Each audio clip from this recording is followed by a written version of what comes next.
लेरमे अखोय फीदा कनो तौरगा थम्मिबा मा हुल्लगे त्रा से मैम हजी हजी पुखीदे फारकपा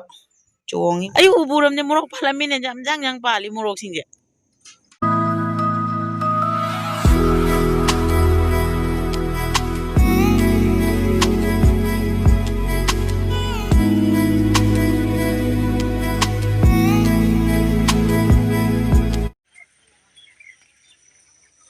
मा मैम ngasiदी नुक्सासे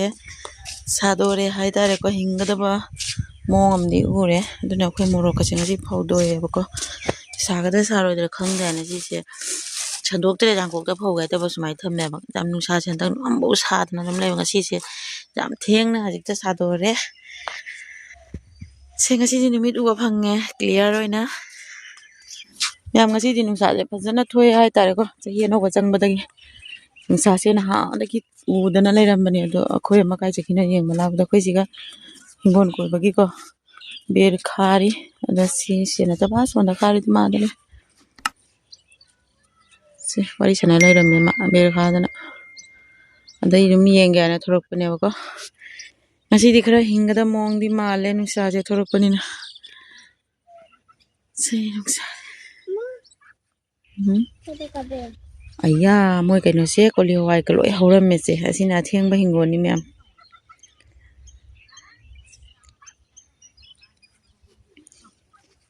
ना अदु अदुम खाजन दरा बामन मदल कनो तौरदो लौथोरदो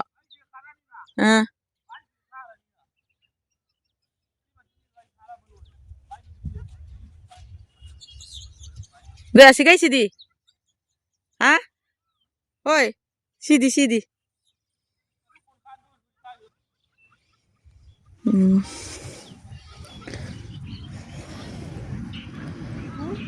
नुसाय खरा थो दुगदी मैम तुक तुक ऑटोनी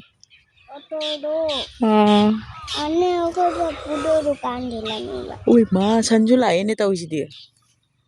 मैम से अखोय जिमगी घी मोरक पानबा मैम दैना अमुनबा खरा जावबदो हेक चल्लेबको सिदा लेरे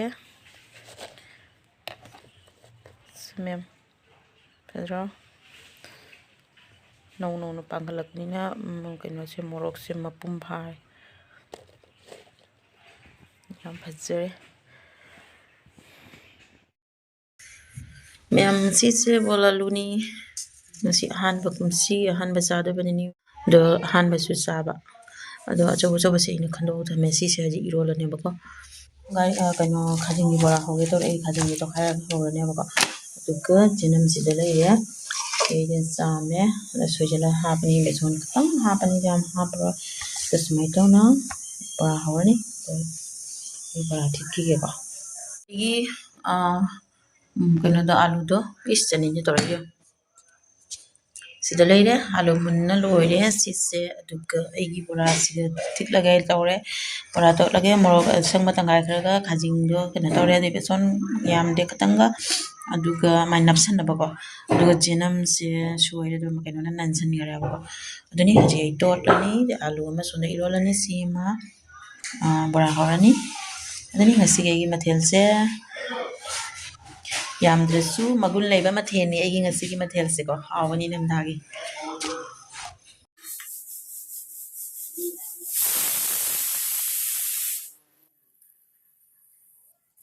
इरोनबा लोइरे अदु हजी से फदिगोम खरा लेरे फदिगोम थक्सलनी द तिलो मुना खरागा द हजलनी से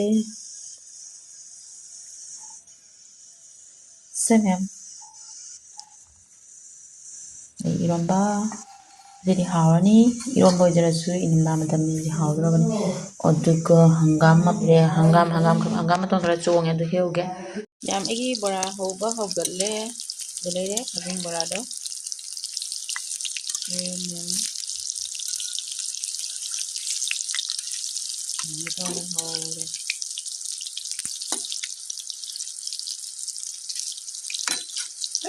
बड़ा मूल्य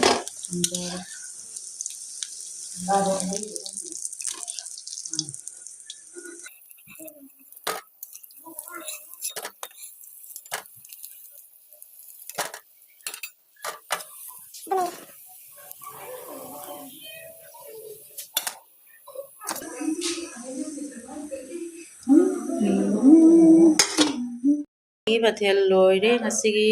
से सिनिको इरोनबा मा लेरेको बोलालो इरोनबा मा लेरे अदुगा खाजिंग बोरा मा लेरे अदुगा थबिगा से पापड़गा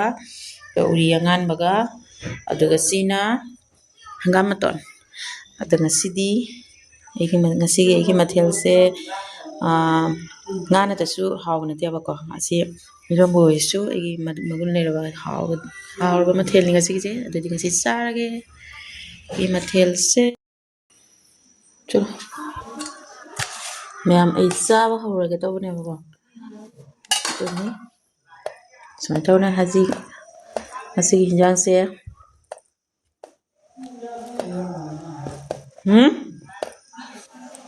कुइरेको हंगाम मतोन से चादबा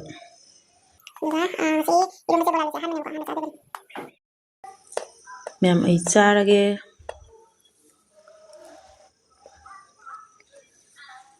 हावे मैम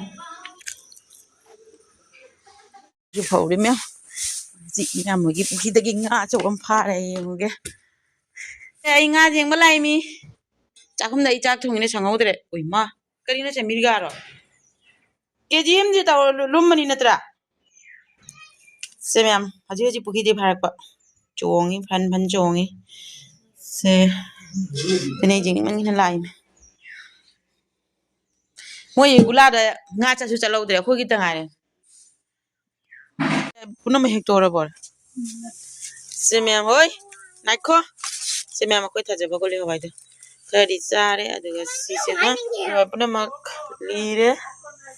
लीना हेक्टोर बको खरदी चाना रे द सारगा सिसे असी के दो खरा चार मरु लौदोरे न्यो असी से मरु लौबगी दो अतोपा सोंदा खरा थाबदुदि दुदि मरुम चंगद्रे बा पांजु पांद्रे अदुनि सी अचोबी जातने बको दो नेंसी सिना मसा से मा इनु नुआइते जे जे लैरे ऐ मनिंगना दुम इना दुम लैरे तोइचों तौदो केरी मा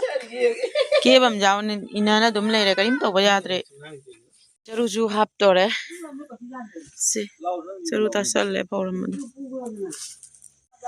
कोइ फदिगोम अमु खरा मु हुंदै तौरे कादे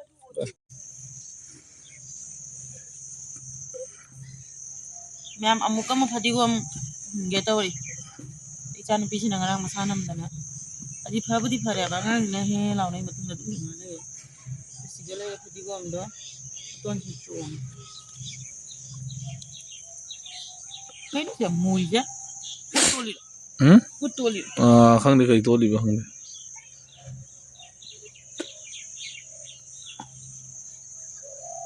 मनिंग दे जाय ना दो हिसाब दो जाय दो ओ मुखम मनी तो था दे बा फदिगोम नि मेनी नि हिजांग नि फदिगोम ना हवल नि many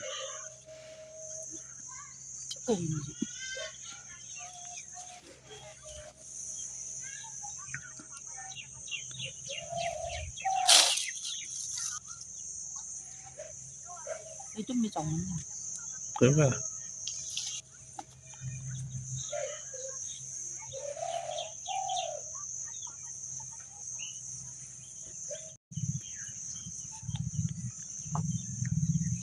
sai ba na choye ngasi di mai mi ta kanu sa pure nan kai ni mi ta ni sa thara ji gani are thane han ni ba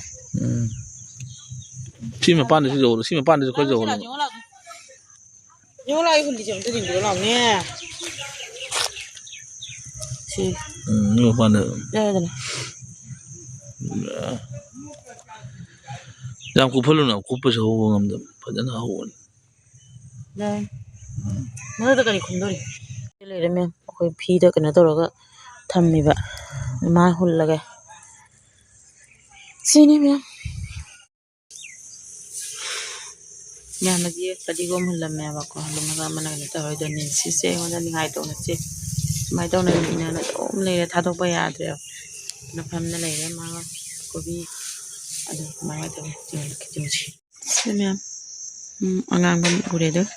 gi morong mun ba yaure jingra hebira mu ba ina na han hai budi hai guranda hai duga ber manung changre se akhoi ol ko bi jaure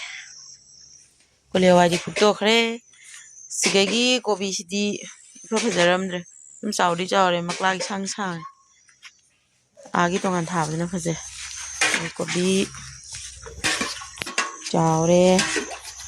सिगैसी मकलाग सांग कोबी म लेरमे असि मखोंग येना असोनी खुचंगेदी फजे सिना करी मोरokनो सिना इमा अखोय मोरok थागिदा से लेरमे तू से अमुबा मोरok पालमे सिसिका सेमे मोरok से कांगुंदगी पाले नेम नगी दुम थाबगा दुम पाले हायदो amin mapan saklo se kam ko thab kallis ma ai sonde chanu bi thado ko jade inana dum leire temana to kan suri ingba ka changidre kobi ari kobi bi phaja kobi nge soni sina phaje do asi kari to ina ba maklak sam sa aru moi du maklak sang re si dei bi no de maklak sang chara jat nai thau na maklak sang yo Putana hayudna ko dukan kan lang ran kai ni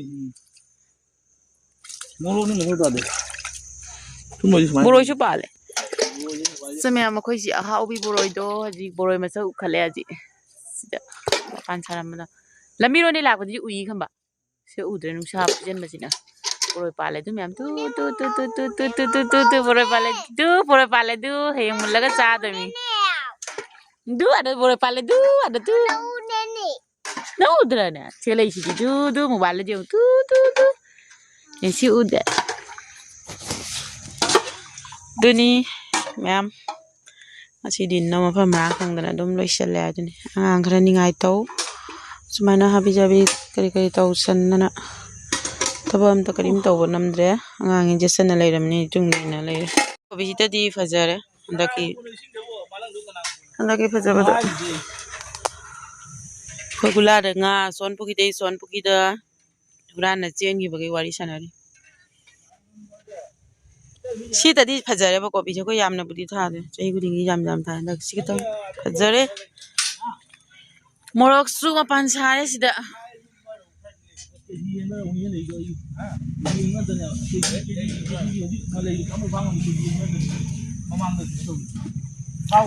ache khamen bi ma ka na tawri asi nga khat pa janindra tarbo sonya une tu adai se khamen bi ma apan sare ayu uburam ne morok palamine jam jang pali morok singje tu siga changom palame airplane chakhre tu mama ka pakai